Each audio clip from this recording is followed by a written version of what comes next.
What if I told you that we just witnessed the third fundamental shift in software development in 70 years, and most developers don't even realize that it's happened? So Andrej Karpathy, the former AI director at Tesla, who helped build Autopilot, just dropped a talk that completely reframes how we think about programming. He's claiming we're not just getting new tools, we're getting an entirely new computer that operates like it's 1960 all over again. Now, I gotta admit, I was a little skeptical at first, but if you listen to the whole thing, which absolutely everybody should go and listen to, but I'm gonna give you some synopsises for today. But are we really living through the birth of a new operating system where English is the programming language?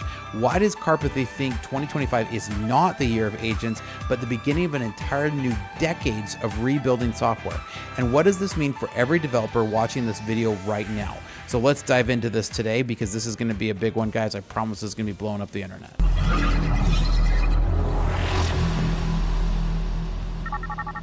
Welcome to Startup Hack. I'm Spencer, and here at Startup Hack, we love to train software developers as well as build custom software solutions for companies. With a decade of executive leadership as a fractional CTO and 25 years in software development, I've mastered transforming tech teams and products.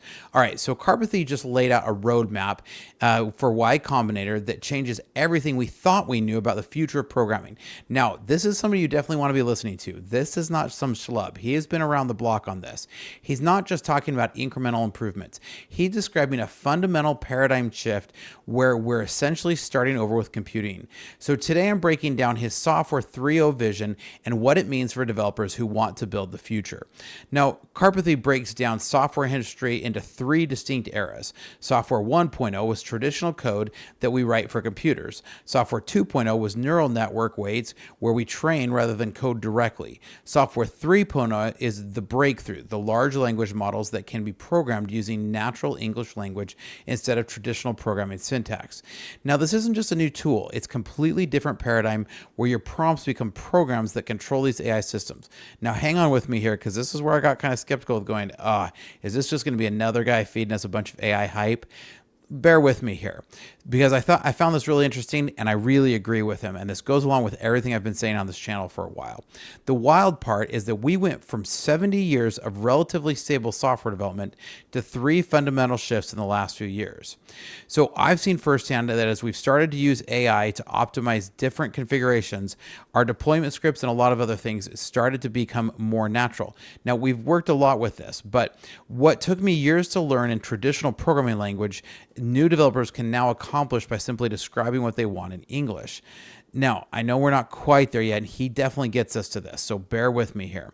Now, Karpathy makes this incredible analogy that LLMs are like an operating system, and we're currently in the 1960 eras of computing with these new systems. Now, I totally was trained up on this with my dad working on punch cards using COBOL. I was, brought in, I was born in the late 70s, so it's not like I was there in the 60s, but I was brought up on these early computers. I remember our very first home PCs using DOS, right? So even he's saying we're even further back than even like DOS. He's saying this is like the 1960s eras of computers with LLMs. Now keep going with me here. So just like early computers were expensive, centralized in data centers, and accessed through time sharing, that's exactly how we really use LLMs today through cloud APIs. Now, personal computing revolution hasn't happened yet for AI because the compute is still too expensive for individuals to be able to run the ultra powerful models and the size of them. Now, I think we're still going to hit some of our limits on some of these other things, and he touches on this, right? But we're all essentially thin clients connecting to these large AI mainframes in the cloud, sharing computational resources just like programmers did decades ago. Now, Karpathy points out that just like when you talk to ChatGPT, it feels like you're using a terminal interface to communicate with an operating system. There's no real GUI yet, right? So like my wife doesn't really use AI a ton because there's not really those interfaces yet. Yeah, she can get the microphone to talk to it, but it's still kind of programming-ish, right? So this means we're at the very beginning of this revolution, and there's an enormous opportunity to build the equivalent of personal computers, graphical interfaces, and applications for these new paradigms. Now, here's where he blew my mind. He argues that LLMs aren't just utilities or tools, they're actually functioning as an operating system that orchestrate memory, compute, and problem solving. Now, I think he's got an interesting concept here, but I think we're definitely way early.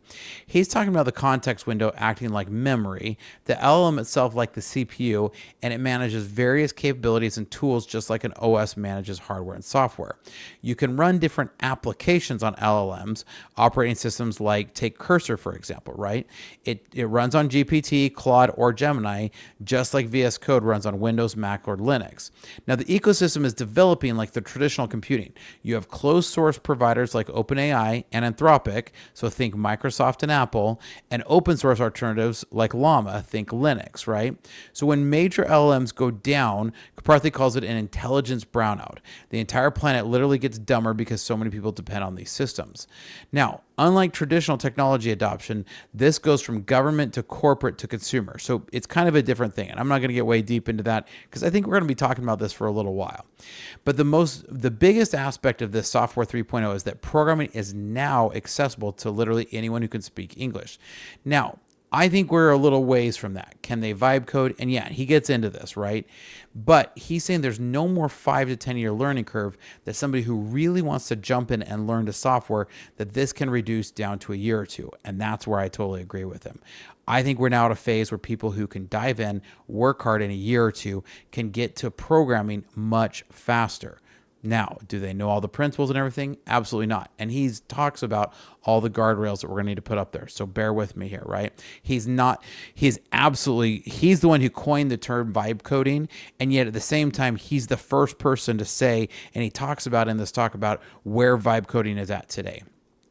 So he built a complete iOS app in Swift without knowing the language of Swift, but he created this really like on a Saturday. Now, this is Karpathy, right? So this dude's pretty smart. He's been around the block. So this is definitely not your average Joe, right? So he's not just saying that any child can go build an app like you're hearing in all of these big, hype videos, right? But the fascinating part was that the actual coding part was the easy part. The hard form was the DevOps, authentication, payments, deployments, required manually click, and all these things that then took him weeks to get this simple app that he built in about a week. So he vibe coded for about a week, and then it took him multiple weeks to get this thing out into the actual industry. And it's a very, very simplified app. This is creating a new category of partial autonomy apps where AI handles the creative coding work, but humans still need to verify and manage the complex integration work. Now, I will even argue that even a lot of that vibe coding is not fully done yet. What he had was a very, very, very, very oversimplified app. Definitely not as large as a lot of our complex systems, right? So this is definitely a time where we're seeing developers becoming faster at the coding part, but the rest of it still requires a lot of humans, and we're still in the 1960s, right? So the psychology of programming with AI people spirits, he calls them, right? Karpathy describes LMs as a stochastic simulation of people, and that's a note from his talk. And he essentially calls them people spirits that have superhuman memory, but also cognitive deficits that we need to understand. So I bring up a lot of these cognitive deficits, and people actually tell me, "Oh, you're just hating on AI." No, he brings up the exact same points. He actually brings up 5 very systematic points. He says these AI systems have encyclopedic-like knowledge, but like an autistic savant, like he refers to Rain Man, right? But they also hallucinate, they make bizarre mistakes, and they suffer from what he calls anterograde amnesia, right? So suddenly you'll be working on something and it'll just forget. And that's exactly what he's talking about. So unlike a human coworker who learns your organization over time and builds context, LMs reset their working memory every conversation and don't naturally get smarter about your specific needs. So even though they're smart as an encyclopedia, they're as dumb as a 2-year-old, right? Or dumber. The key insight is that you have to simultaneously work around their weakness while leveraging their superpowers. And they're incredibly capable, but fundamentally fallible. And this is what he's really highlighting, right? This is why prompts need to be concrete and specific rather than vague. If verification fails, your instructions weren't clear, you'll waste endless loops trying to revise them. And we all know once LLMs get a hold of something, you go down that rabbit hole of them being wrong, you're better off to just start a new chat and try again. So understanding this psychology is crucial for developers because it changes how you architect systems and workflows when AI is part of your development stack or it's part of what you're building, right? Because then you can know to put those guardrails up. So this is a critical piece, and this is what I've been talking about. And everybody keeps calling me saying, hey, you're just hating on AI. No, I'm an AI realist, right, guys? This is the 1960s. It's a great opportunity, a time to dive in and grab the reins and run with this. Now, he strongly pushes back against 2025 being the year of the agents. He says this is all hype. He argues this is the decades of agents, that we are just now starting into the decades of agents. And this is the same thing I've been saying. He draws from his Tesla autopilot experience, right? So he told a story about how in 2013, a friend brought him in a self-driving Waymo, and he was like, oh my gosh, self-driving's done. This is the guy that's been helping to build Tesla's autopilot, right? He's the first one to say, we still aren't even there on that, and that's a solvable problem. And that's been 12 years. So he said the winning approach is building Iron Man suits rather than Iron Man robots. Augmentation tools that keep humans in the loop rather than trying to fully replace them. So if you think about the Iron Man suit versus the Iron Man robot, the suit doesn't go around and do things by itself without Tony Stark telling it what to do. Applications like Cursor demonstrate the autonomy slider, right? It can make it so that you can either do low autonomy, where it can do independent changes, a file level changes, which is medium autonomy, or you can give it full access to the repo and say, go to town, right? But it's still not going to commit the code for you, and it's definitely not going to push it up to production. So the generation verification loop is critical. And he says we need to get that speeding up faster and build better GUIs or apps, if we're going with our OS analogy, right? Apps around this. So in my experience building systems, the companies that try to eliminate humans entirely always end up reintroducing human, because that oversight is critical in that loop. And that's what he's talking about here. And this is somebody who knows. He's been building FSD for Tesla for like 10 years, guys. Like, this is not like somebody who doesn't know. So very much, if you guys think I'm poo-pooing on AI, this is a very big AI realist, right? So one of Karpathy's most practical insights is that reading text is effortful, but visual verification is fast. So your computer vision GPU in your head can process visual diffs much faster than text. So that's why he talks about tools like Cursor, and he talks about how we need to take our documentation and get them into formats that can be used. And I'm going to talk a little bit about this. I've got some video notes that I'm going to be dropping here in the next couple of days. But every good LLM application orchestrates multiple AI models behind the scenes, manages context automatically, and provides application-specific interfaces for human oversight, right? It's not removing human from the loop.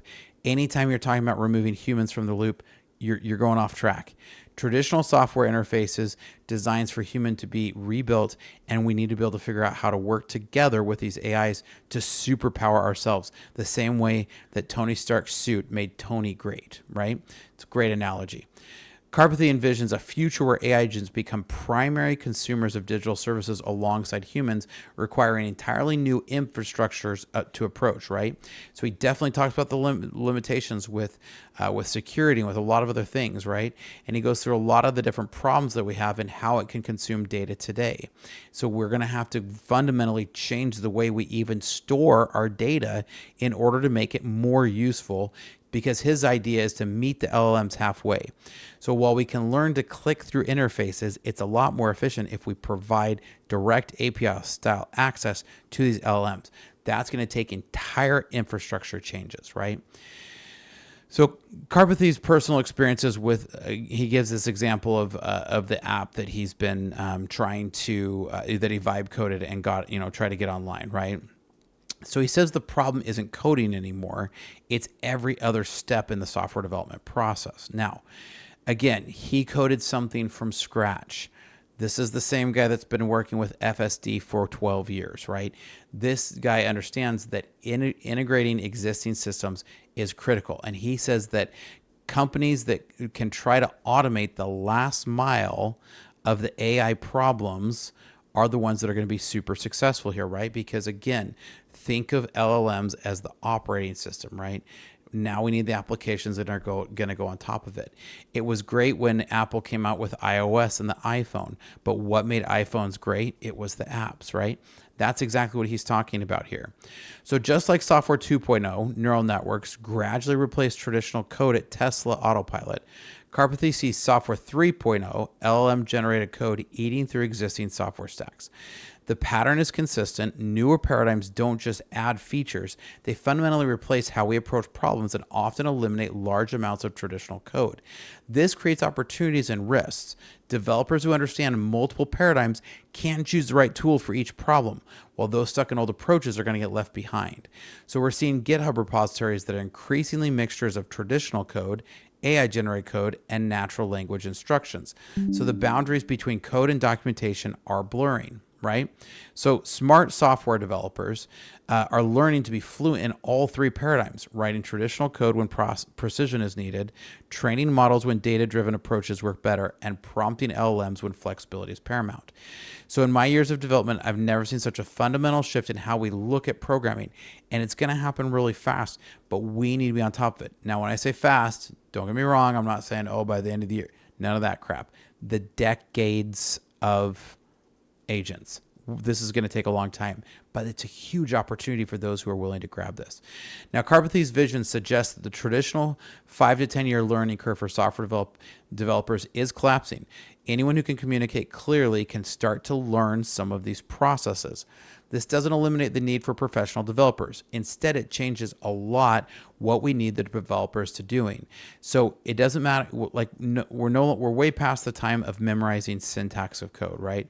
It's more about architecture, integration, data structures, integrations of systems, and verification of AI generated code.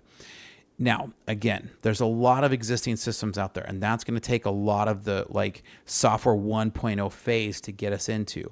There's a lot of things that aren't the software 2.0 phase of neural networks, right? So before we can get something into a software 3.0 phase to work with LLMs, we're very frequently going to be back at the software 1.0 phase.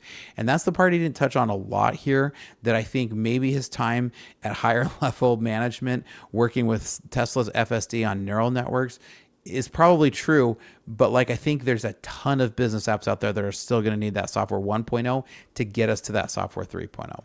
So companies that train their existing teams to work effectively with AI and developers who are learning these new skills are going to be the ones positioned to just like it's 1960. I think back all the time and think, man, what things could I have caught if it was in the 1960s to start computing over? And his central messages were at the very beginning of this transformation. The opportunities are enormous, and they're enormous precisely because we're so early. We're before even the personal computer equivalent for AI. It doesn't have a GUI. It doesn't have all the applications. This isn't about replacing developers. It's about empowering a much larger portion of population and taking these developers and really starting to supercharge them. This is where we become Iron Man as software developers, to get on the Iron Man suit. We're Tony Stark, and that should make every single nerd out there super excited, right? But we're Tony Stark with the Iron Man suit coming to strap on us, with Jarvis starting to ask us what he wants us to do. The companies and developers who start to build partial autonomy products now, who learn to design effective generation verification loops, and who create infrastructure for AI agents will define the next computing era. Unlike previous technology transitions that took decades, this one is going to compress the time frame. I think we're going to see this over the next 10 to 20 years. I think in 20 years, we're going to still be working with software. That's not going to go away, because we still need people to build the machines too. But I think we're going to see some acceleration of this.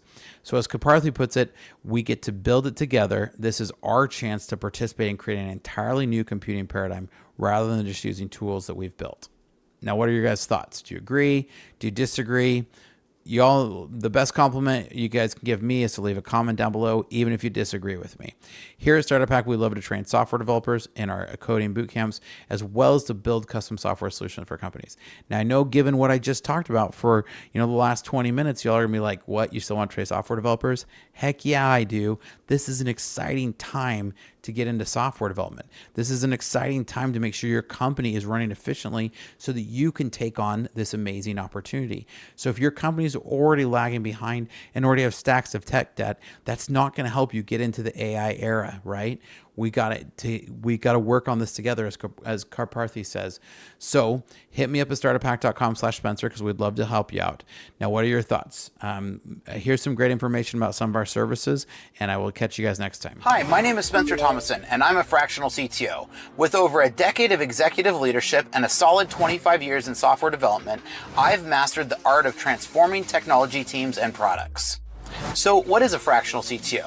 This is where you can contract someone like myself to come into your organization and get the benefits of a seasoned CTO without having to employ me full time. In today's fast-paced world, efficiency, security, and product scaling aren't just goals, they're necessities.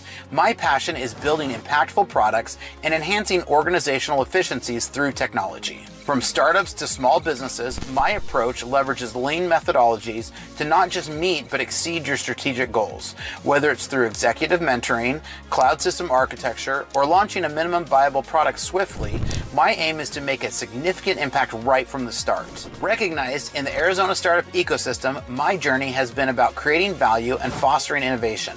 I have led technology for companies like GoDaddy, SRP, and Wells Fargo, and turned challenges into milestones. I've taken this learning and launched 7 of my own brands, and now I want to help you.